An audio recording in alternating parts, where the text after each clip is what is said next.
आज हम देखेंगे x धन a गुणा x धन b के रूप के गुणनखंडों से संबंधित कुछ उदाहरण।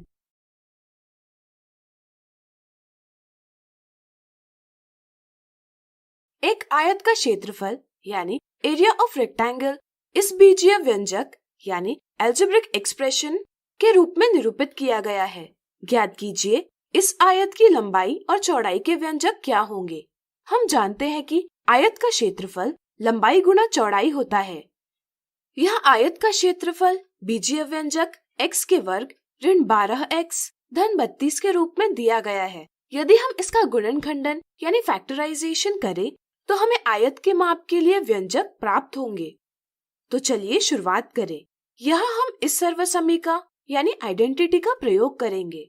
हम मध्य पद यानी x के गुणक ऋण 12 को इस प्रकार दो संख्याओं a और b में विभाजित करेंगे कि ab बराबर 32 और a धन b बराबर ऋण 12 प्राप्त हो। चूँकि ऋण 8 गुणा ऋण 4 बराबर 32 और ऋण 8 धन ऋण 4 बराबर ऋण 12 है, इसलिए हम ऋण 8 और ऋण 4 को चुनेंगे। अब हम इस व्यंजक के मध्य पद को इस प्रकार लिख सकते हैं, जिसे हम इस प्रकार सरल कर सकते हैं। अब हम इन दोनों पदों से x तथा इन दो पदों से ऋण 4 उभयनिष्ठ लेंगे। अब हम इन दोनों पदों से x ऋण 8 उभयनिष्ठ लेंगे, जिससे हमें दिए गए व्यंजक का गुणनखंडन प्राप्त होगा x ऋण 8 गुणा x ऋण 4।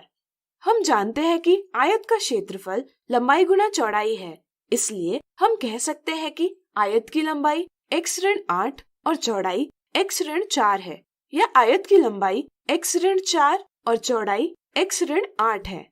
अब चलिए एक उदाहरण से बीजीय व्यंजकों के गुणनखंडन से संबंधित एक रोचक बात को समझें।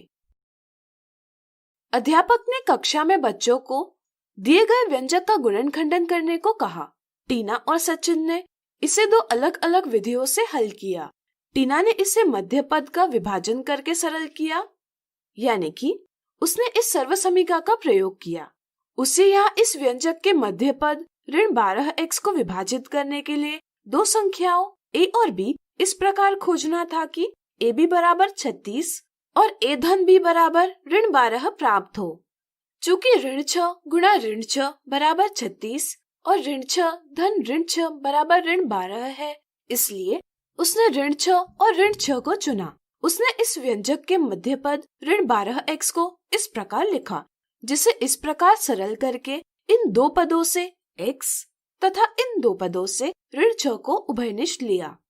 फिर इन दोनों पदों से x ऋण 6 उभयनिष्ठ लिया, जिससे उसे दिए गए व्यंजक का गुणनखंडन x ऋण 6 गुणा x ऋण 6 प्राप्त हुआ, जिसे हम कोष्ठक में x ऋण 6 कोष्ठक का वर्ग इस प्रकार भी निरूपित कर सकते हैं।